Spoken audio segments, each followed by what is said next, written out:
go follow Prime Podcast and all them things there, you know. Alright, welcome back to the Primetime Podcast. Today I'm joined with Nikelle. So Nikelle, do you want to tell everyone at home a little bit about yourself? So I am a support worker and a psychoeducator. I'm 23 and I don't know what else. Do you want to know? Do you want to know your ethnicity? Okay, so I'm Black Caribbean. I'm from Grenada, Dominica, and Jamaica. Yeah, that's it. I'm from West London. Sorry. Okay. Just so everyone at home gets to know you a little better, I've got little icebreakers just to break the ice and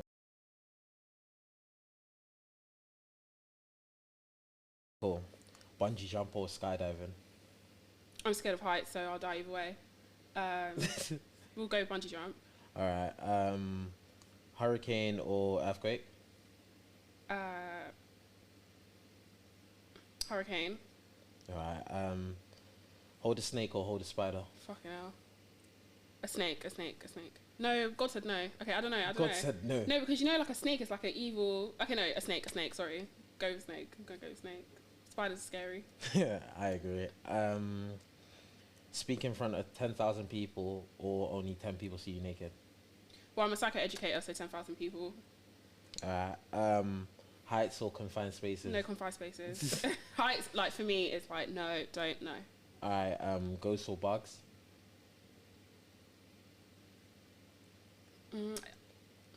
Ghosts. Alright. Lost on a hike or stuck in the elevator? Stuck in the elevator. Stuck in an elevator. Alright. A room full of creepy dolls or a room full of clowns? A room full of clowns. I've always been in a room full of clowns, but anyway. Go on. You think yeah? Go on. You're hilarious. Freddy, Cougar or Jason? Don't know who any of them are. You know, I know the names, but I can't think of who those people are. Freddy Cougar, the guy with the hands, claws. Alright, forget about it. Okay, next. Alright, forget about it. Alright, cool. So that's round one finished. Do you want to go Cool. through the questions? Go on then. Alright, cool. Bungee jump or skydiving? Wait, you asked me them again? Yeah. So why did you pick? Oh, I picked bungee jumping because I'm scared of heights, even though bungee jumping is still sort of to do with heights, but we'll go with that. Skydiving, you're just going straight Yeah, down. exactly. So not that. Alright. Hurricane or earthquake? I said hurricane, right? Yeah. Did I say hurricane? I think you did. Okay, look, my logic behind this is because I might be very wrong. I feel like there's a lot of countries that experience hurricanes and they deal with it. So A lot of country deals with earthquakes as well. yeah, I know, but I feel like an earthquake's scarier. I don't know. I just feel like a hurricane, you can go in them little. In America, they have them little like under the house things that you can hide in. Where an earthquake, that's like the earth, you know. Like I don't know. But next. Alright, hold a snake or hold a spider? Yeah, I said a snake. I can't do spiders for the life of me. I'm not gonna lie, I'll do the snake. Spiders? Yeah, I think the snake. I could just close my eyes, hold the snake, let it go. Do you know what I mean? I don't know. Spiders, just no. That's on one of my bucket lists later on in life, to Hold a actually snake?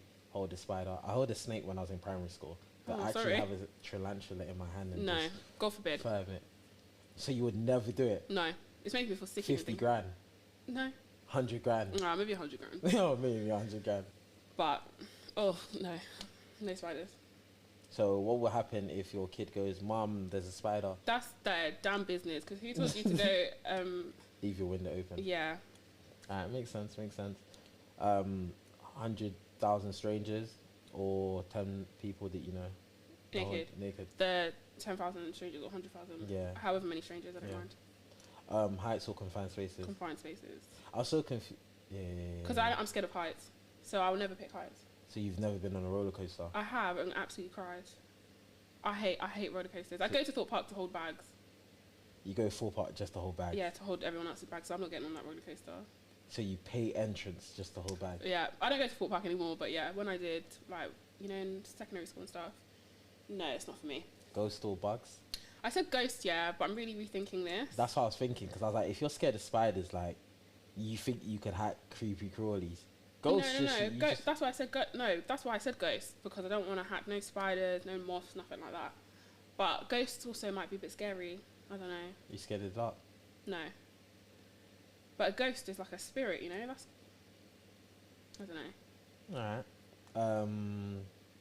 Lost on a hike or elevators? I said an elevator. Yeah, that was confused me because I'm like, are you scared of heights? Are you? I know, but you're in an elevator, so you can't see the height. Do you know what I mean? Yeah, but an elevator, right? Not an escalator. Like the one that's in, you know. Yeah. Not the one that's the stairs going up. Yeah. Yeah, so I can't see that I'm on a height. But ain't you scared that, like, God forbid, it will drop? Yeah. I mean, I didn't think that far. But I feel like when you're lost on a hike, it's going to be very hard for people to find you. Whereas if you're in an elevator, they know you're in that elevator, so someone will find you. You're in one space. I feel like... And warm. I feel like it's because I'm an adventurous person, so lost is like, I'm going to find something else. Nah, I'm good. I don't want to be lost. What's it called? A room full of creepy dolls or a room full of clowns? You are hilarious. I said clowns. And I said that because, yeah, I've been in a room full of clowns, so... It's nothing new. I know Freddy Krueger and Jason, you'd have a clearly day out. No. I'll show you a picture after. I feel like I've got to Google it real quick. Go on. Freddy Krueger. Yeah. Oh wow, I think it's spelled wrong. Freddy. Okay, yeah. Yeah, him. I don't know who this is. Or Jason. Jason what? Just Jason. Okay. Jason... horror movie, just type in horror movie. Oh, okay. I think Freddy Krueger because he's got long nails and I like nails, so I just feel like we'll do nails together. I don't know. Do nails together? Yeah, I don't know. I don't know. But maybe this sounds stupid because you guys might know who they are. I don't know. Yeah, when you watch the movie, you'll realise that. Yeah. Okay, fine. Okay, ready for part 2? Go on. Bath or showers? Showers. Cook. Oh, I don't know. I don't know because I do love a bath. Okay, shower. Just go shower. Alright, cool. Cook food or grab food? Cooked food. Okay. Drive or ride shotgun? Drive. Okay. Neat or messy? Neat. Okay. Sleep with in the dark or sleep with some lights on? Dark. Okay. Sleep quietly or snore? Sleep quietly. Okay. TV in the bedroom or no TV in the bedroom? TV in my room. Okay. Firm bed or soft bed? Firm. Okay. Shower at night or shower in the morning? Both. Yeah, both of them. But okay. Pet in the house or pet outside? I'm gonna say pet in the house, but a lot of pets stink, so it needs to be like, do you know what I mean? You have no animals? I don't have animals, no. Toilet paper? Yeah. Over or under? Think about it. When you're in a bathroom, toilet roll, is it over or is it under? It's over. It's over. Oh, I don't know. It's over. I think. Alright. It's over because sometimes when I'm doing a spring clean, I fold them in. It's over. You fold them in? Yeah, like if I'm really bored. You know, like when you have a cleaner and they fold it. No. I don't have a cleaner. Okay, never mind. Are you talking about fold into a triangle and make it point downwards? Yeah. So that would be over, not... Yeah. That would be over. And that was it. Okay, cool. Alright, go through them. Bath or showers? Yeah, I said showers, but that's a hard one because if I have a bath, I have to have a shower afterwards. And that's because you're really lying in your same dirty water, do you get what I mean? So that's why I said showers, but I do love a bath. Alright. We'll go showers for this. Cook food or go takeaway, long story short? I said cooked food because I prefer restaurants to takeaway. I don't know. So I feel like it's different in my head anyway. Yeah, I'm talking about cooked food as in you cook the food. Yeah, I love cooking. Oh, you love cooking? I love cooking, so I don't mind cooking food. What was the last thing you cooked? I cooked last night. I cooked ribs with barbecue chicken wings and macaroni and cheese. And my little brother doesn't eat macaroni and cheese, so I made him. Why doesn't your little brother eat macaroni and cheese? Oh, he's he's so picky. He doesn't really like cheese. He doesn't eat potatoes. So I made him homemade garlic bread with it. That's what I made. Okay. Drive or ride shotgun? Oh, I said drive because I don't like people driving me places. I just like driving myself, so I know I can leave when I want to. Makes sense. I overheard you on the phone when I was speaking to you earlier, and you were cussing when you were driving. I was like, I what have happened the to the... worst road rage ever. But I was trying to be like more polite because I knew you were on the phone. Yeah, you're like, 1 second. I'm sure you muted me for a second. No, I didn't. But yeah, but I prefer driving. Neat or mess? Neat. Are you... That I'm not really a messy person, and I don't know. I don't want to be a mess. So. Are you OCD when it comes to cleaning? No, but I do think like being clean is like a good way to cleanliness, right? Yeah, and like get your mind right. Like I feel like it's hard to be focused and stuff like that in a messy environment. Yeah, so. Okay. Sleep with the lights on or sleep with no lights? I hate sleeping with the lights on. When I do night shifts and I also have to sleep in the day, I find it really hard to sleep. So definitely dark. All right. Sleep quietly or snore? Quietly. I hate people that snore. Oh my gosh. So if you had a partner that snore... No, we're gonna have 2 separate rooms. Like there's a surgery you can get to stop you snoring. I want him to get that.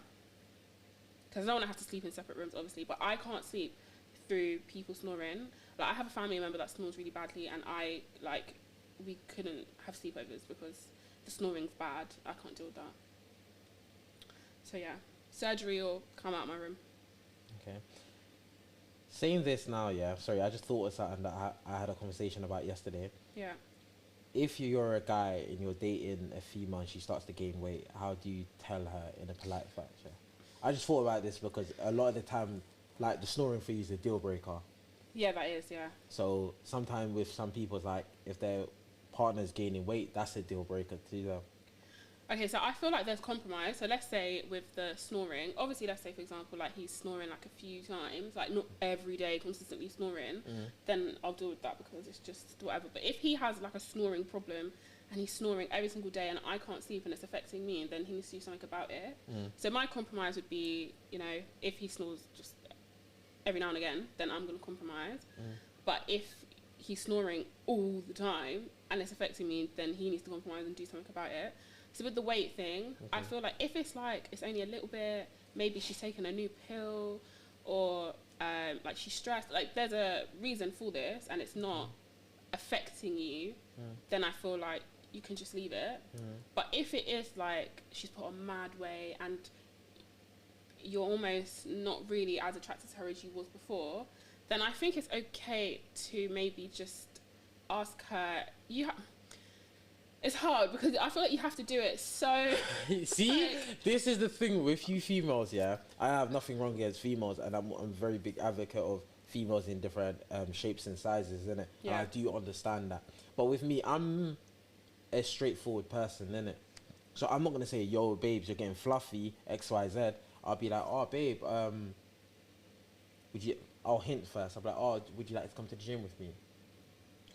Yeah, I think that's okay. I think it depends on the girl. Like, okay, let's use me. Let's say I had a partner and I put on weight and he thinks, rah, like, Nikelle, you've put on mad weight and I want you to lose it.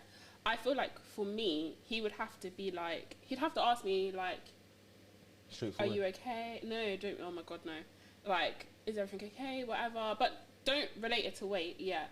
Just ask me if everything's okay. Because I might turn around and be like, oh my God, no, like, this pill is making me so hungry and I'm putting on weight. And then I might tell him all of this and then he doesn't need to say anything because I'm very much aware that I need to do something. Okay. Does that make sense? But if I'm now like, no, I'm good, like, whatever, then I feel like later on, not on the same day, but later on, he'll need to be like, you know, Nikelle, I feel like you've been putting on a little bit of weight, which is fine because I still like you, I still love you or whatever, but just because I don't want you to feel self-conscious, like I was thinking maybe we could do this together or maybe you should try this. But he'd have to do it very slowly and subtly. He couldn't come up to me and be like, rah, like, you put on mad weight, or like, babe, like, get a bit chunky, because, you know, do you know what I mean? That's gonna make me feel like, but if he asks me, like, just little questions, and I've come and been like, I know I'm putting on weight, I need to do something about it, that's his opportunity to be like, oh, like, let's do this, or you should do this, do you know what I mean? So, but there's also girls that would like men to be like, babe, like, you're putting on weight, and she'll be like, really? Oh my gosh, and she'll sort it out. Okay. So it depends on your girl specifically. I do think it's okay to say, but only if you've really like looked into why and things like that, and then Okay, does that, with the piece of information you just gave, would that go the same way if you had kids? As in, like, would you go to your kids, oh hey honey, or hey son, are you okay? And then I think that, so for kids, I feel like that's really important that you do it very slowly and subtly, and you don't just be like, oh my gosh, like you're putting on so much weight, like you need to go football or something. Do you know what I mean? Because kids are like they'll take that in, they'll remember that you said that. So I feel like you do need to be like is everything okay, whatever, and maybe try and encourage them to take up a sport rather than telling them they've put on weight, because they don't need to know that they've put on weight. You just need to encourage them to be active to lose that weight. Most definitely, because I feel like, because I've come from a Caribbean background and my mum says things very brutally. Yeah, same. But it's like straightforward. So my mum be like to my little sister, "Jeez, you're getting a little fluffy." Yeah. And it's like, don't say that. Yeah. I remember all my aunts being like, "Oh, what's a piece of weight you put on?" or like things like that, and it'd be like, I will remember that because like I didn't notice that weight. Yeah. And you've just highlighted it to me, and I feel like your hormones change so much as a child. So whereas now as an adult, someone might be like, "What a piece of weight you put on," and I'll be like, "Okay." Like as a child, I might be like, like, "Oh my gosh, like, am I a size 30? Like, what's going on?" Like, and you catastrophize the whole situation. So I do think with younger people, so children and teenagers, you should just encourage them to be active and things like that, and just more focus it on health rather than your body shape or what you look like. Yeah. Oh, all right. I agree. Where did we get to? No, we just done the snoring one. TV in the bedroom or TV outside the bedroom? I said TV in the bedroom, but I think it is really, really good for people to not have TVs in their room, because I do feel like before you go to bed, it would be good to like read a book, like just not watch TV or be on your phone, maybe pray if you pray, or like listen to music. Like that is really good ways to go to sleep. But I like watching TV, so I don't want to be a hypocrite and say no TV, because I've definitely got TV in my room, so yeah, TV. Okay, firm bed or soft bed? I said firm bed because I don't like soft beds because they hurt my back. So I have like a orthopedic kind of bed. Oh, like a memory foam and everything. Yeah. So it's like it's quite hard. So yeah. Oh yeah. No, I agree. Shower at night or shower in the morning? You said both. Yeah, I said, well, when I have a bath, I have a shower after, so I feel like... Oh, wait, you said shower in the bath. What did you say? Shower in the morning. And shower in the night. Yeah. I shower both, so... I work in a hospital as well, so, you know. But yeah, I shower when I wake up, and I shower before I go to bed, so... Alright. Yeah. Pet in the house or out the house? Well, I wouldn't leave my pet outside, so I'm going to say in the house, but I also don't have a pet, so... You've never owned a goldfish or anything? I've had a goldfish. I wouldn't leave that outside, though. But if I had, like, a dog... I still wouldn't leave it outside. But yeah, inside. And then the toilet paper we spoke about? Yeah, over. Alright.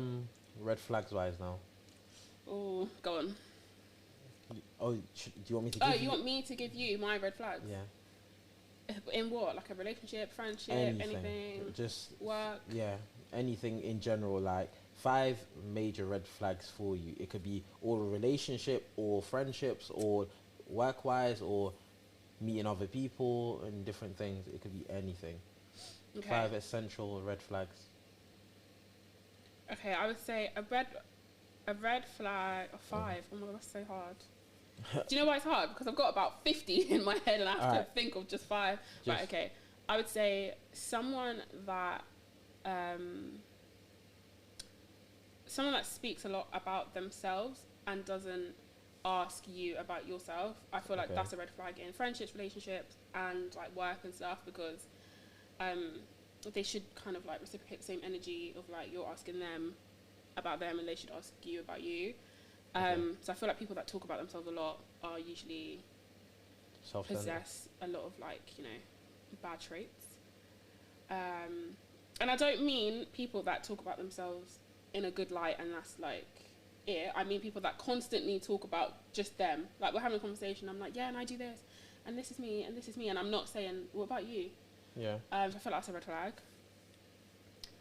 What's another red flag? I think people that lie. So like, even if the lie's small, I feel like, why did you lie? Like, yeah, that's with me. I don't get it. When people lie, it's like, why? Yeah, I don't. Especially if they lie for something small. Because if they lie for something big, it's kind of like, I understand why you lied. You shouldn't have lied, but I get it. Yeah. But they might lie over like something really, really small. I feel like that's definitely a red flag. That's scary. Men that... Oh, I said men. I know you females hate ass, but like, not everyday men. Okay, fine. I don't know. I'm really trying to think. This is really hard. Okay, this is one, and I spoke about it on my mental health page this week actually. I think a really big red flag, like we're really waving the red flag here, is men that say that women should stay at home and cook and clean. I think that is a huge red flag. That is like, don't even speak to me after you say that. I hope you don't say that. Because, awkward. Because I just think, why should women stay at home and cook and clean? Like, if they want to, fine. But I don't think men should suggest what women should be doing. That's another thing as well. With me, I don't like men suggesting what women should do with their self, their body, or anything. Let women be women. Have a suggestion or a little input, not I demand or you should, and it's like... Yeah, I don't like that. I feel like, I think it's okay, but let's say, for example, you was looking for a girl and you want the girl to stay at home and cook and clean. Like, that's your ideal girl. Then I think it's okay for you to think that, because you'll go searching for a girl that wants to stay at home and cook and clean. 100%. But for you to go for just a girl that you like and want her to stay at home and cook and clean when that was not her goal, yeah, I think that's mad red flag. So yeah, that. Yeah, because one thing as well with that, I wouldn't really want my girl to stay at home, because I've seen my mum work, and that it's not even me projecting my mum onto a female and that. Yeah. It's mainly a thing where I look at everything as in like my family being my close to me, in other words. But it's like, if I go away tomorrow or if I pass away, I don't want you to just be stuck. Like, I've dedicated my last 10 years of my life serving you, and now I didn't really finish my universities, or I just came out of uni, I didn't really get no experience in that. No, I agree with you. I'm trying to think of two more that I feel like I'm really trying to wrap it up, but I'm trying to think of like two good ones, because I have a lot. What's another red flag? Relationship wise, I would say someone that's very like possessive, and I mean this for women and men, in terms of like, that's my boyfriend, my man can't do this, my girl can't do this. I know a lot of people say it like I'll talk to my friends and be like, oh my gosh, like my man could never, but we're saying this in a jokey kind of term, do you get what I mean? But those people that really are like, you could never, like my man can't do this. Or like men that are like, my girl couldn't wear that. So I guess it's kind of like the point I just made, but like wrapped up.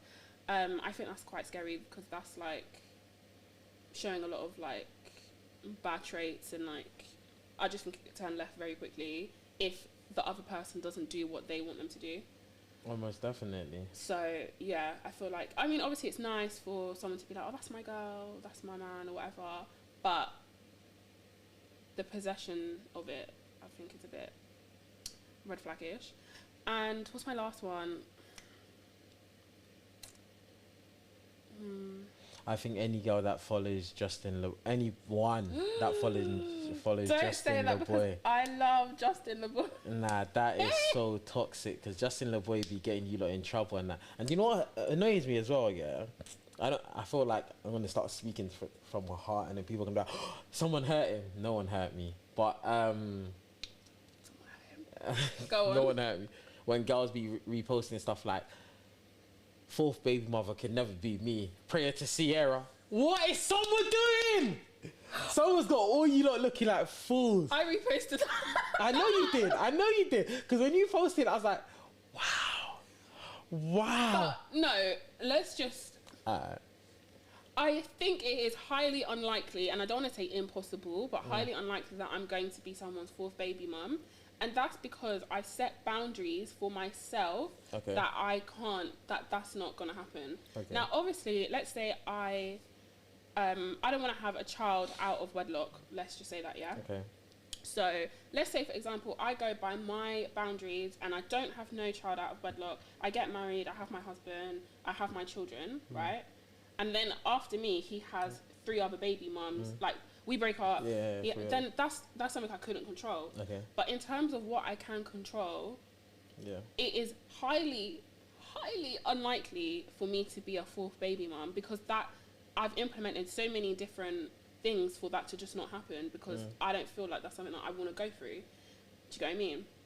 So, yeah, okay, obviously I didn't write the post, but I agree with the post, but it could never be me. You can't say never in it, because, you know, but it's very, like, there's a 99.999 recurring chance that would be me with the boundaries that I've set to not be a 4th baby mum. And I think that's fair enough. Touche. Like, for example, I wouldn't date a guy with a baby either. I wouldn't. I literally, like, not at my age. I'm 23. I don't need to date someone that has a baby. So what are you trying to say? Girls that date someone with a baby, they must be down and out? No, but that's fine. Like, don't put words into my mouth. If you date someone that has a baby, I think that's perfectly fine. I think that's nice even. That's just not my goal. My boundary is that if you have a baby, we are going to be friends, because it's not me being their stepmom. But obviously life does different stuff in it, so... Let's say now and that God person... wants you. No, he doesn't. He doesn't. You spoke to him this morning? Nah, I speak to him every day. He doesn't. Sorry. I keep saying he doesn't, but I know he doesn't. He doesn't want me to be... I just know that that's not... For me and my own sanity, I don't want my partner... I want my first child to be my partner's first child. And that's something that I feel like really strongly about for me.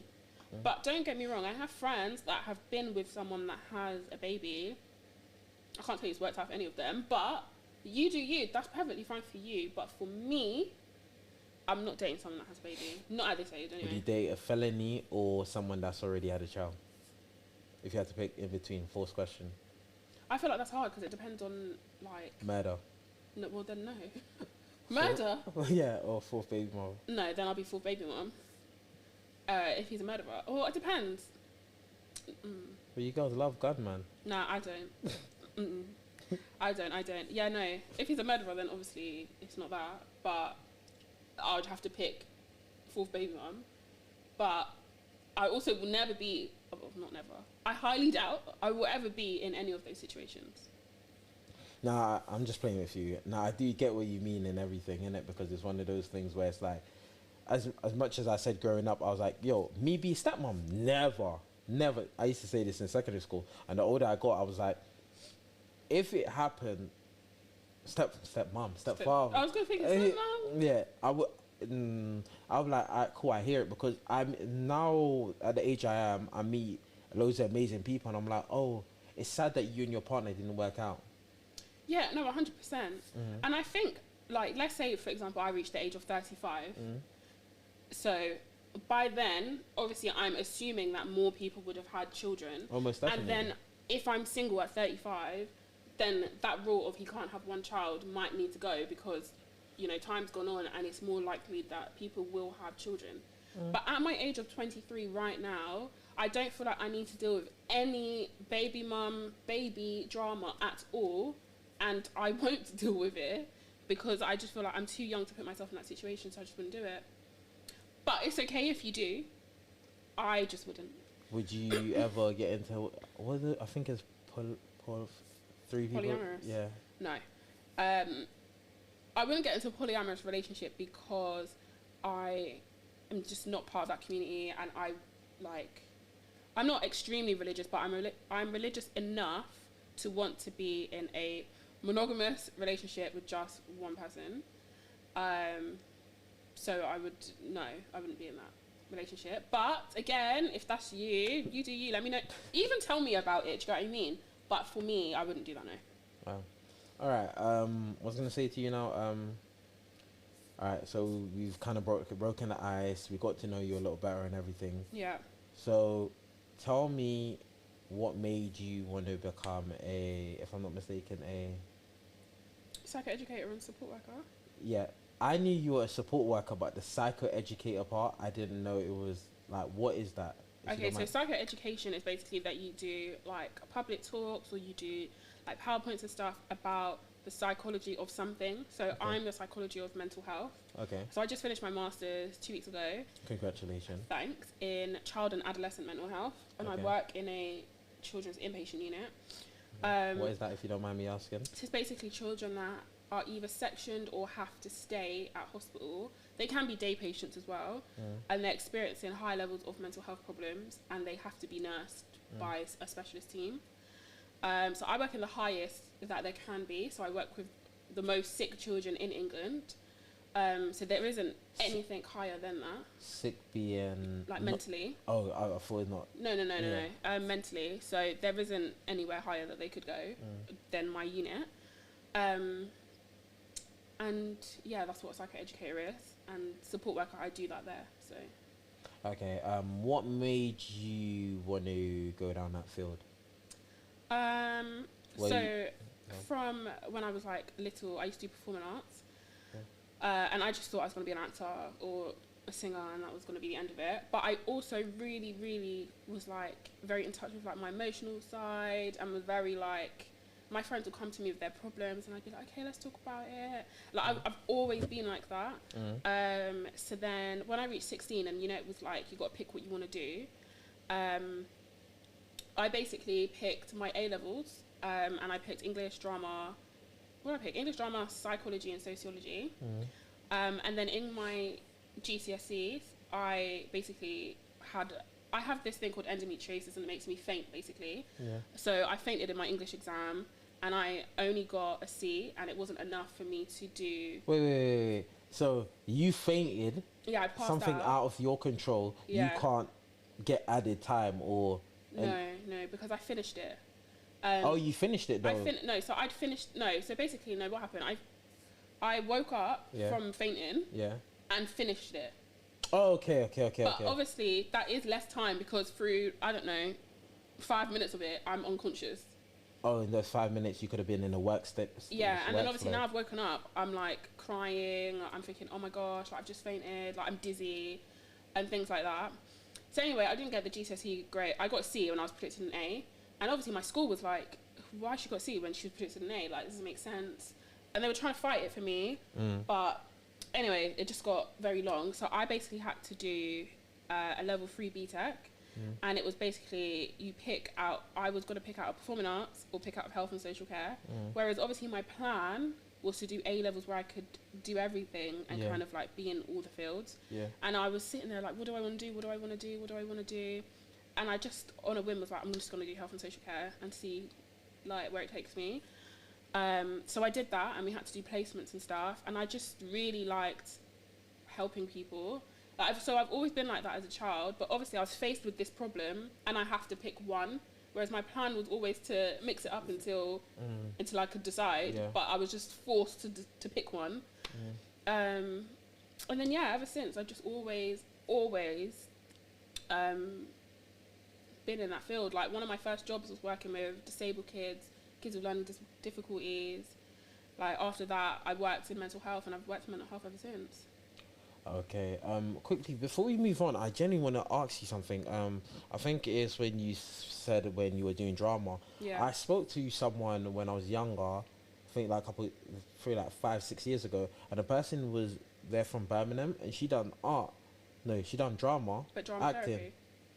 I think she just started acting, and they gave her a role. Yeah. And then the role they gave her, she was like, it took a daunting effect on her, and I was like, what? This is acting. You just go and pretend. Oh my god, pretend, innit? Yeah. But she was actually breaking it down to me, and she's like, no, like this is daunting on me. This is like, because she had to get into the role of the character, and the character was like a drunk that's been abused and this and that, and I was like, so this actually has effect. No, it definitely has an effect. So I did used to do like a lot of emotional roles. I used to do things like contemporary, which is a type of dance. Yeah. And I used to do like a lot of like emotional stuff.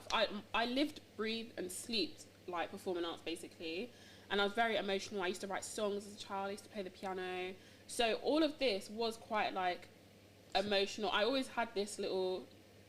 I was always in touch with like an emotional side basically. Always like, in that kind of mindset, I guess. But when you act as someone that's like going through something, it is really sad.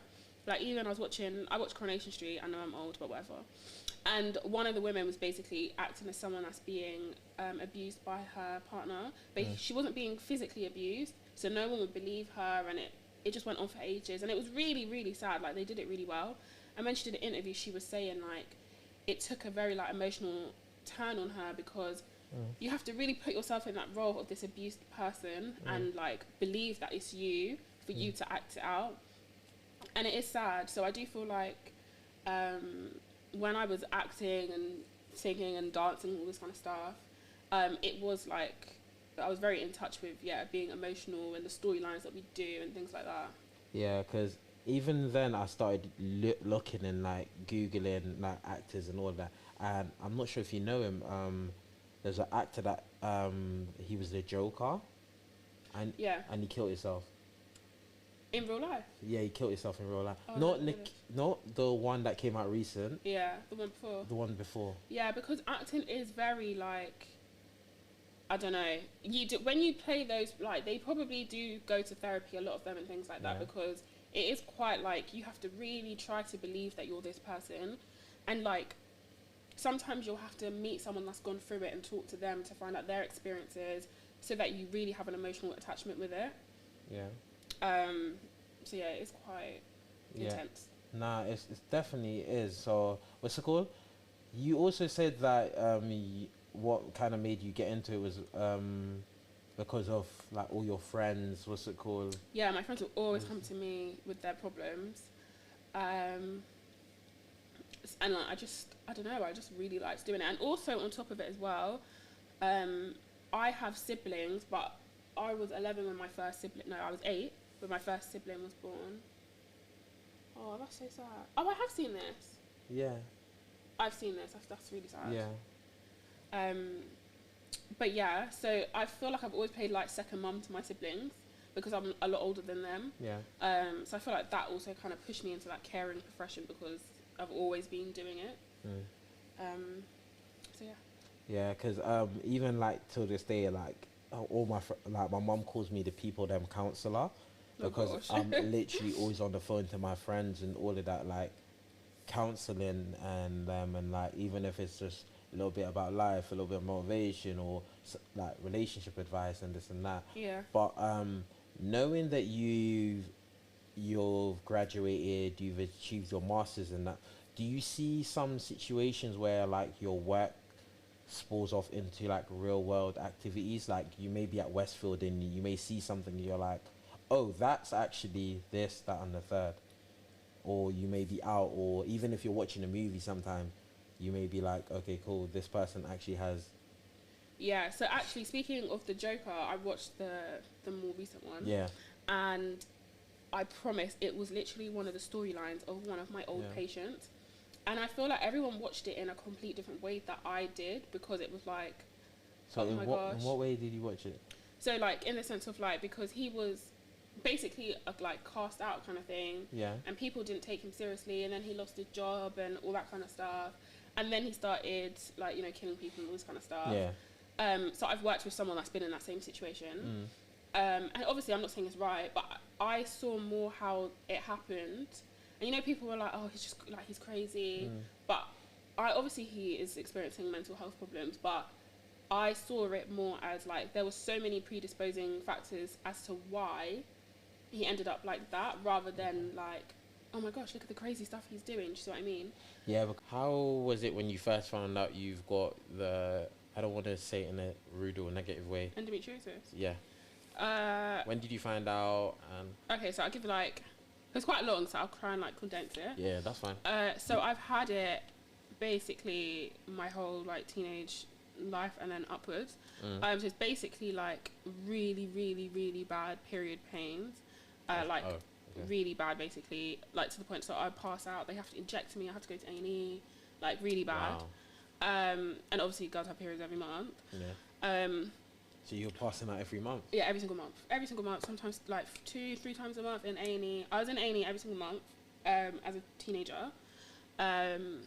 And they basically just kept saying to me, oh, it's just like painful period, like every girl has it. They didn't act, there was no, like, this is what it is. Okay. So I basically, even throughout my GCSEs, like they knew, oh, this girl faints, but there wasn't like a diagnosis. So, yes, I've had that basically for like years. Moved on to college, still would faint, still would be in pain, all that kind of stuff. Moved on to uni, still would faint, still would be in pain. And obviously I've moved out as well, so like, shout out to my friends because they were in A&E with me every single month. And then one day I was at work and I fainted down the stairs. And I used to faint in the craziest of places. Nah, you're saying it like, obviously it's normal to you. No, but I know. I fainted at wireless. I fainted on an airplane. I woke up, I thought I died because also I was in the clouds and I was like, how did I make it to heaven? And the woman was like stroking my hair with the gas in the air, like, you know, like when the plane comes down.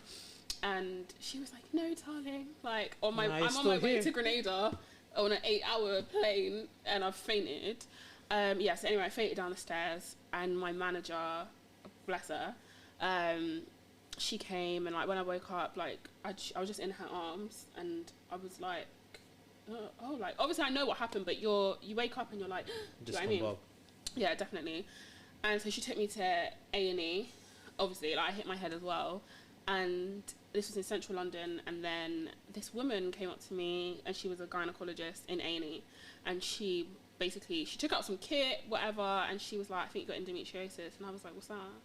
And she was like, oh, she explained it to me and stuff. And she showed me what my womb looked like, and I was like, because it had like all these cuts, like it just looked crazy. So I brought it back to my doctors, and my doctor was like, oh yeah, maybe you do.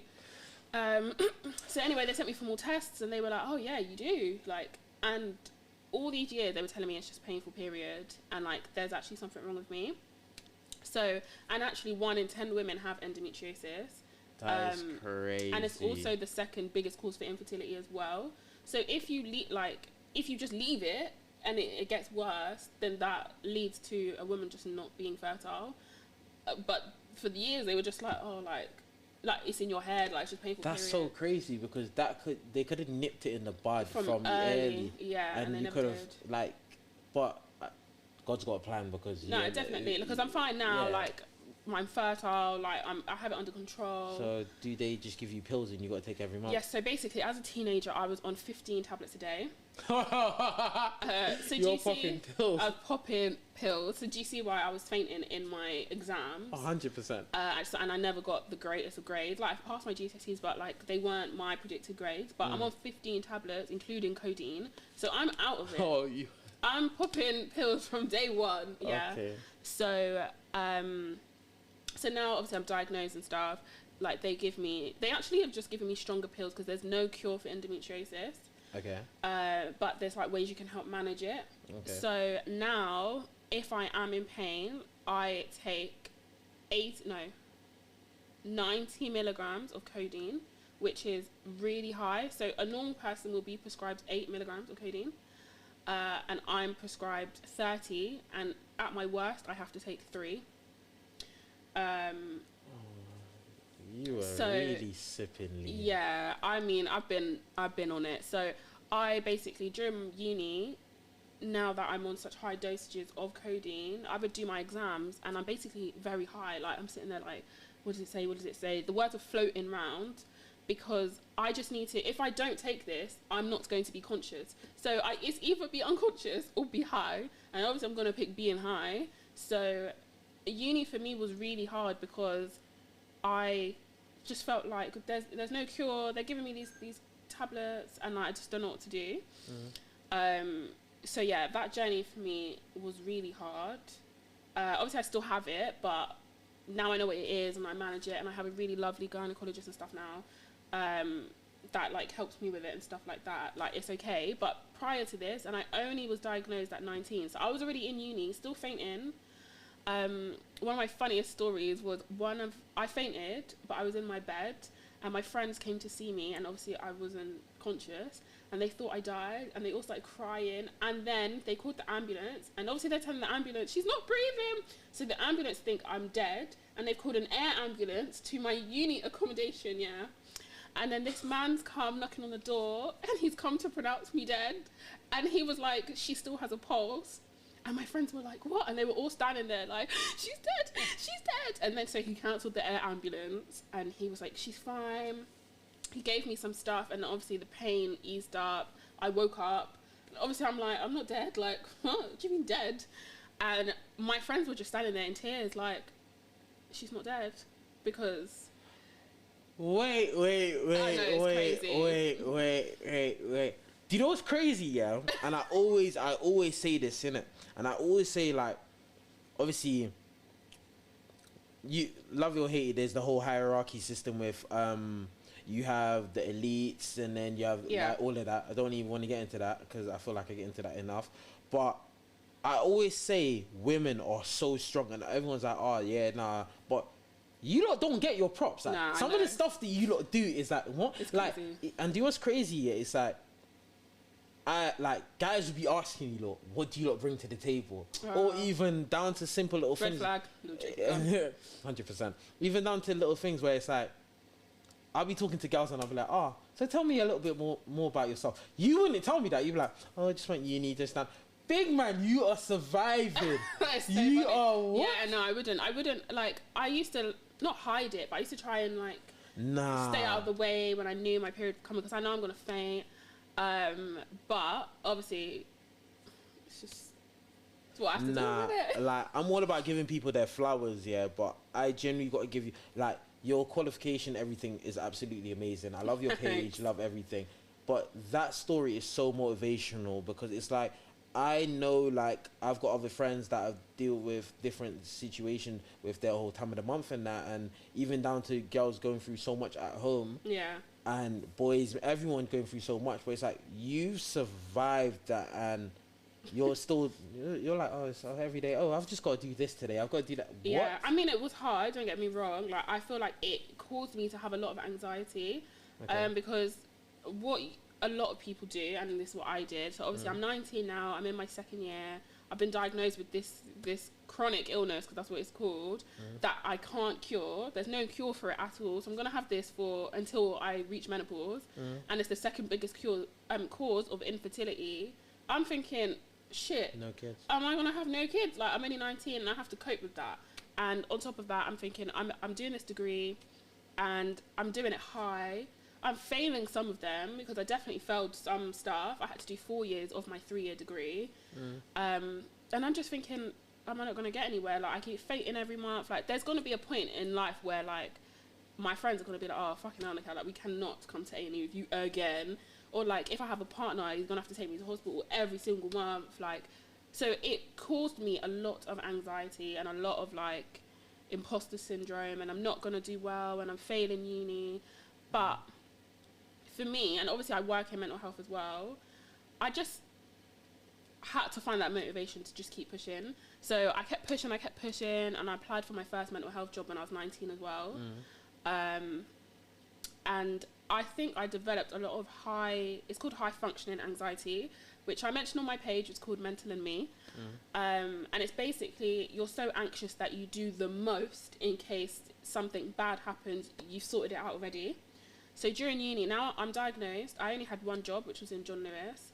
And I had 2 jobs actually. So I used to do summer with disabled kids. I used to take them camping and do like residentials and stuff like that. And then during normal uni, I would come back to London every weekend, work in John Lewis, go back to Northampton, that's where I went, and do uni Monday to Friday. So when I was diagnosed and I thought, oh my God, I can't have kids, whatever, I just went into a whole, like, I don't even know how to describe it. And I basically applied for a job in a mental health hospital.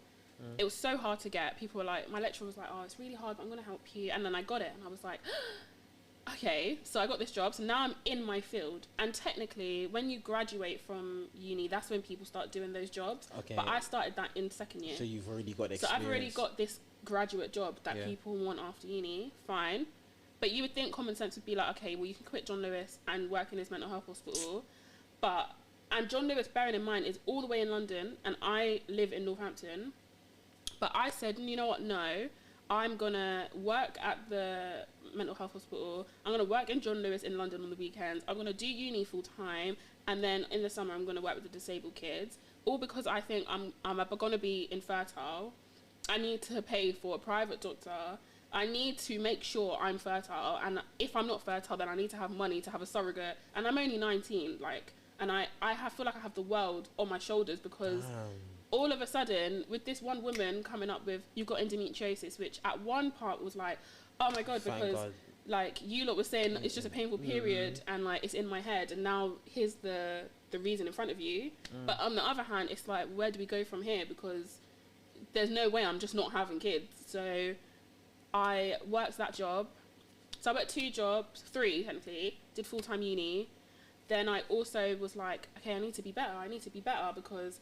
Okay, so quickly before I let you continue, describe me a week schedule for you, but break down your days if that makes sense. Right now or in uni? In uni. Okay, so in uni, I'd have uni on Wednesdays and Fridays. Okay. I would leave that whole day for uni, so I'd finish uni at 5 both days. Okay. No, actually, okay. So Monday, I'd work psychiatric hospital. That would be 12-hour shifts, so that'd be 7:30 to 7:30. Mad. Because in nursing, that's just what it is. Standard, yeah. Tuesday, I'd work in a psychiatric hospital. That's 12-hour shifts too. Wednesday, I'd have uni, 9 to 5. 5 onwards, I would stay in the library and do my coursework. Yeah. Thursday, I basically, so this is what I was about to say, I just still felt like I wasn't good enough and I need to do more. So I picked up a job as a rehabilitation officer in probation. So I was assigned someone that had just come out of prison, and I used to work with sexual offenders, and we'd have to do like, not therapy, but like therapeutic interventions with them, and to help them reintegrate and not commit their crime again. So I used to have sessions with the offender on a Thursday, so I'd have to plan what I'm going to do with him. So that would be my Thursday. I'd also do some coursework on a Thursday as well. Then my Friday, I'd have uni 9 to 2. And then I'd have to work in John Lewis at 5. So after uni, I'd have to go straight to London. So I'd have to go back home, get my car, drive to London. Then from London, get the train to Oxford Street. Work in John Lewis. I'd finish at 9 or 9:30. Come home. I'd have a 11-hour shift the next day at John Lewis. And then Sunday, I'd have off, but I'd have to drive back to Northampton to go back for my 12-hour shift in the psych hospital anyway. Do you know how mad that is? That was my life for 2 years straight, 3 years straight even. And I still felt like, shit, I'm not doing enough. I need to do more. And I just did not have enough time in the week to do more.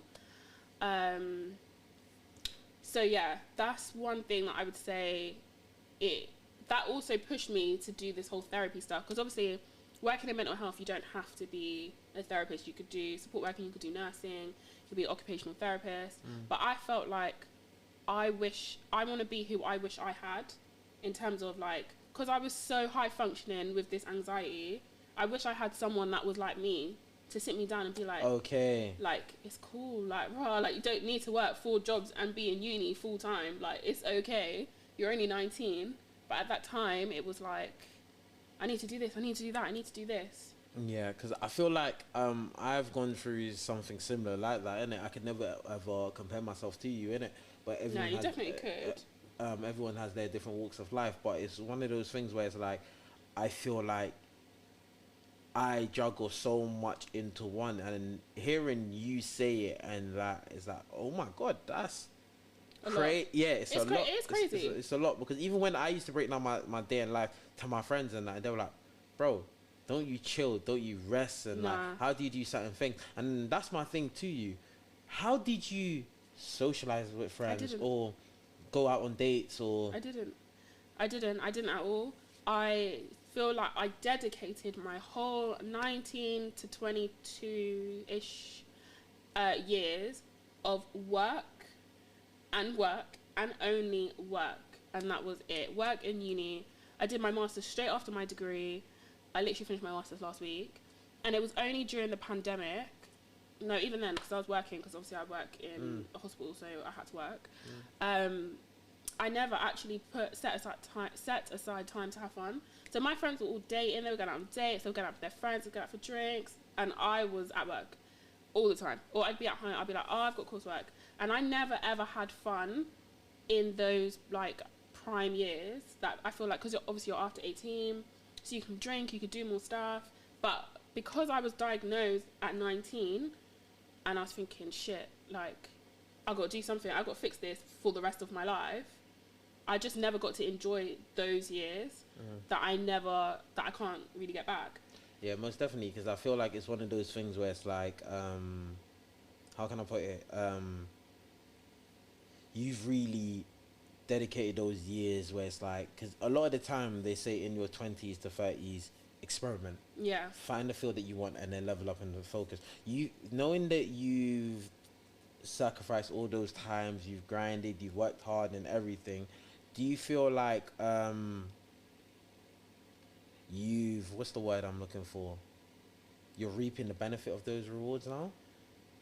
I think I'm reaping the benefits in terms of like I'm very quite comfortable in my field.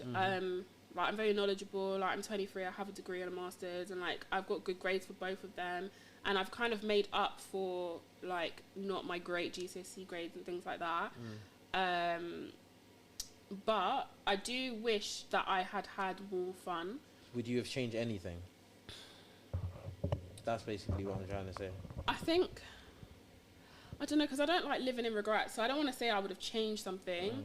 But now that I know what I know now, being so deep into like mental health and things like that, I know to not do that now. So right now, I only have one job, and I only volunteer at one place. So I'm like a wellbeing governor in a school, and I don't have multiple jobs. Obviously, I finished my degree 2 weeks ago, and I've just learnt to calm down. But I wouldn't have taken away. I wouldn't advise someone to do what I did, but at the same time, I wouldn't have. If I could do it again, I probably would have done it again, because that's my journey. Do you see what I mean? Okay, makes sense. So, yeah. Okay, knowing everything and that, yeah. First of all, I want to say, well done again. Congratulations again for your qualification. What's next? So 5 years plan. 5-year plan is, so I started doing psycho-educating. So I've actually started being booked for like a lot of places. Well done. So you got booked for in John Lewis. So that was my first one, because it's where I used to work. And I think because it's such a big place, people were like, oh my gosh, wow. And like, so I've started to get bookings on bookings, to the point I've actually had to decline bookings, because I'm like, oh, like I can't do this. This is too much. So like, thank God for that, because I think that will be like a really good journey for me, because it's around me. And I'm going to give myself a year out with no education, and then I will apply for my doctorate. Okay, so break it down to me. So you have GCSE. So I've got GCSE. I've got my extended diploma in health and social. Oh, I wasn't saying your qualification, but what are the hierarchies of how to get to where I want to be, or hierarchies of what's it called? So after your master, you graduated and got your uni degree. Yes, I've got my degree, and then I've done my master's. And then above that is my doctorate. Okay, and is there anything? It. Oh, there's nothing above that. That's it. There's nothing above that. So I'm gonna apply for my doctorate next year, but the success rate for Black people is only 4%. So I'm going to do it, but I'm not getting my hopes up that I'm going to do it next year. I'm sure there'll probably be a few times where I'm declined, but I'm just going to keep applying until I get one, because I will be that 4%. Thanks. Like, I'm very determined to be that 4%. Your name will be Doctor. Yeah, Dr. Nikelle. Love it. But until then, I'm going to just keep working as the job that I'm in now, because there's not much more I could do to be higher, and do the psycho-educating. And yeah, I'm releasing my website next month.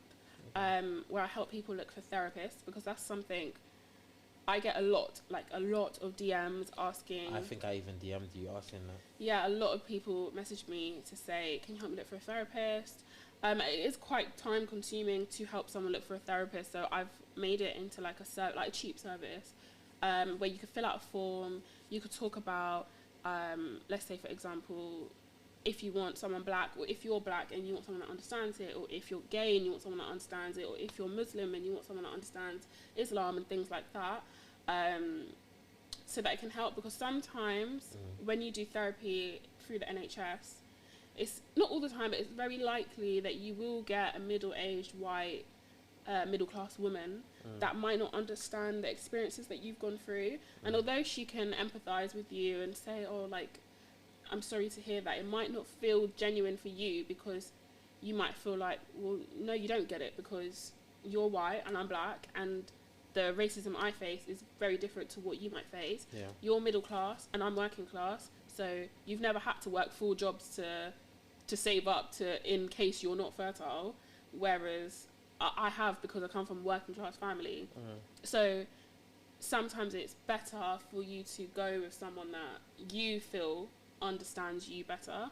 So yeah, that's the service I'm going to offer, and yeah, that's what I'm going to be doing. One thing I generally want to say, I can't wait for that, by the way. Yeah, coming up soon. One thing I generally, one of my worst nightmares is, I think there's a footballer called Rio Ferdinand. His wife passed away and he was forced to raise his 2 kids. Yeah. One of my nightmares is that something happens to my wife and I have to raise my daughter, because I'm going to have a whole period conversation and everything with her and that. Yeah. So knowing what you know now, and we'll loop it back round to the beginning conversation where you're like, how would you tell someone if they're obese, or when you even talk to kids and that? Yeah. How would you talk to anyone at home that their daughter's experiencing?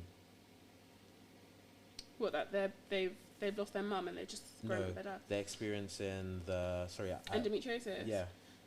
Wait, how would I talk to the daughter? Yeah, how would you give anyone at home any tips, or even how would you talk to your daughter if they're experiencing? Okay, so I would just say, like, you know your body. So for me, obviously, so my period started when I was maybe 12, and then I started having these problems when I was like 14. And obviously I kept going to the doctors, and they just kept saying, oh no, like, it's just a painful period. And I'm thinking, are you not crazy? Like, if this is what every other woman goes through, then like flipping out, because this is like nuts.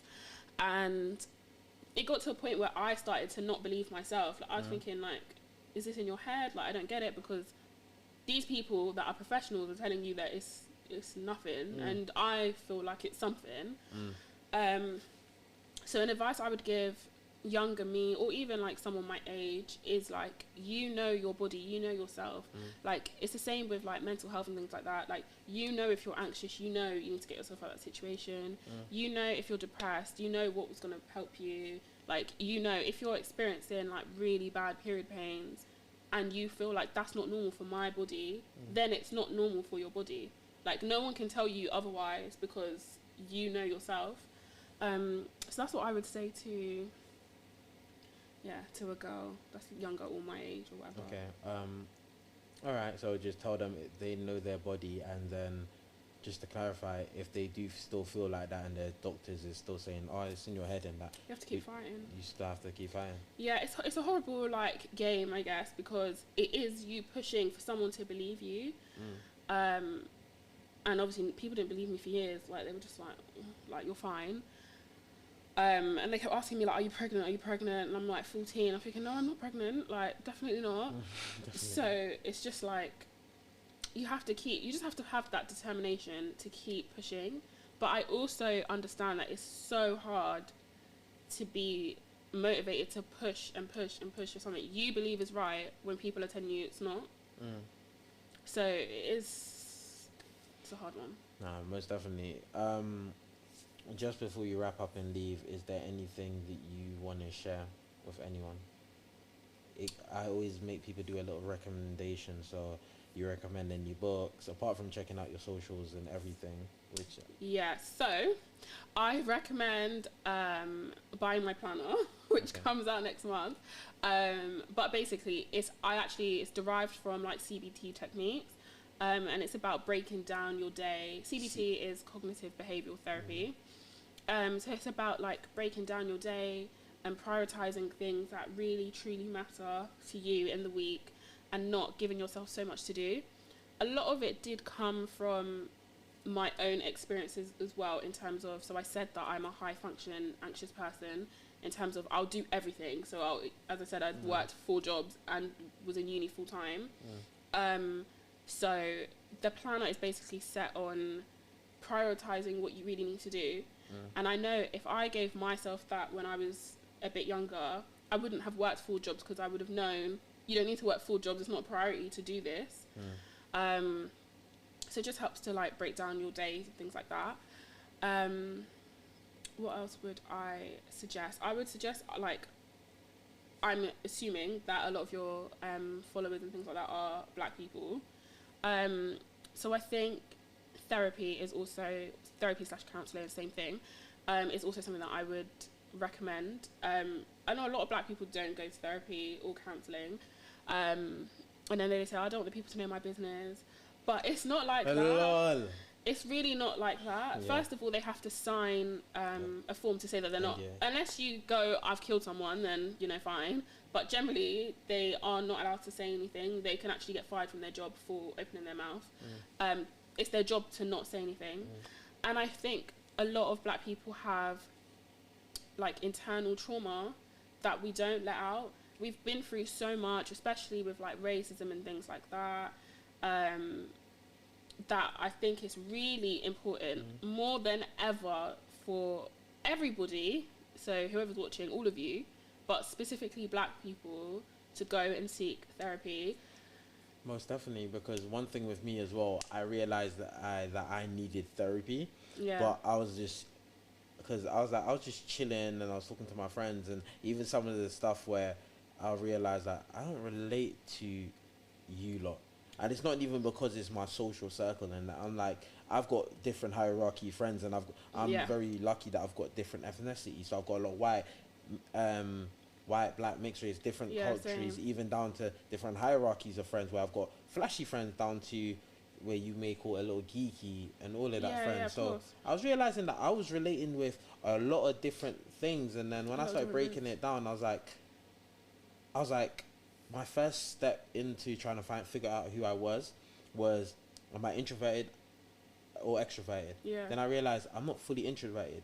Then I'm like, oh, I'm army, and then no, there's army or there's so many different things, and I was like, okay, what's going on? And then I realized, I was like, do I suffer from depression, or do I suffer from mood swings? And then as I'm trying to learn more and more about myself, I'm like, I need therapy.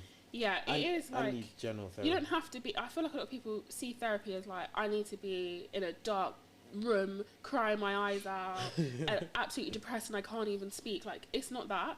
Therapy is literally just for you to figure out yourself. And I also feel like a lot of trauma that us lot face is generational as well. And it will be things our great grandparents did that now our parents do, and things like that, and then they bring it down to us. Most definitely. Even if you're religious, down to the whole spiritual aspect of things, that gets passed down. And then even down to, like, I'll never forget, I was speaking to a mate of mine, and she turned to me and she goes, I never ever feel like I'll end up in a happy relationship. I was like, why not? She's like, I don't deserve it because of all the things my father's done to me. No, all my things my father's done to females. I was like, what do you mean? He's like, my father's got loads of BMs and this and that. He's treated girls badly. I feel like I'm paying his curse. Pay for his curse. Yeah, a lot I was of people like, feel like that. no. Yeah, I think it's like, that's one thing, especially when I launched this this service where I help people find therapists. I will offer, like, a lot of black people the service for free, because that is one thing I really, really want to push. I feel like we've gone through so much, and we just keep it in. Even small little things, like even like little black boys being stopped on the road, or even big men being stopped on the road by police, like, that's traumatic. Like, why are you stopping me? Like, is there a reason, or is it because I'm black? Things like that, white people don't have to face.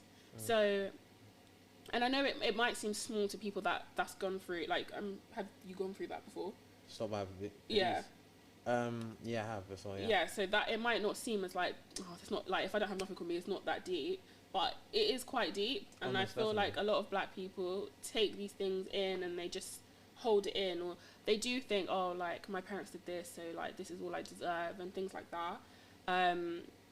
Yeah, so therapy, counselling is something that I push. It's so helpful. You learn so much about yourself. And yeah, so yeah, they're the things that I would recommend. All right, I want to say thank you for coming on. I really do appreciate you, and I wish you nothing but the best with your work. And I would love to have you on anytime. Yes, definitely. I will be back. I feel like we've got so much more to like discuss, really. 100%. And make sure you follow my socials, which my Instagram is mental_and_me with an _, and my TikTok is just mental_and_me. If you guys even have TikTok.